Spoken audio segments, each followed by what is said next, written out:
তোমার নাম কি? আমার নাম সুরজিৎ রক্ষী। তোমার বাড়ি কোথায়? আমার বাড়ি মিগদা, পাটনা বিধানপল্লী। Very good. তা তুমি বিটিটিআই কলেজে কি শিখতে এসেছিলে? আমি বিটিডিআই কলেজে এসি ফ্রিজ শিখতে এসেছিলাম। তা তোমার এখানে শিক্ষাটা কীরম লেগেছে, ছোট্ট করে বলো। ভালো লেগেছে, খুব সুন্দর লেগেছে, পুরো ভালো লেগেছে, প্লেসমেন্টও খুব ভালো। স্যারেরা সব রকম সহযোগিতা করেছেন? একদম। প্র্যাকটিক্যাল থিওরিটিক্যাল ক্লাসে কোনো অসুবিধা হয়নি? না। Very good. তারপরে তোমাকে এখানে শেখার পরে বিটিটিআইতে কোনো জব প্লেসমেন্টের সুযোগ সুবিধা দেওয়া হয়েছিল? হ্যাঁ। তুমি কোথায় ইন্টারভিউ দিয়েছিলে? আমি ইন্টারভিউ দিয়ে এসেছি বাগুইয়াটি স্যামসাং কোম্পানিতে। Very good. তা এখন কি তুমি সেখানে সিলেক্ট হয়েছো? হ্যাঁ। এখন কাজও করছো? একদম।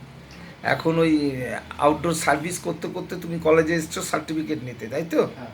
Very good. এইভাবে কাজ করে যাও সুন্দরভাবে। যখন যা অসুবিধা হবে বিটিটিআইয়ের সাথে যোগাযোগ রাখবে। Thank you.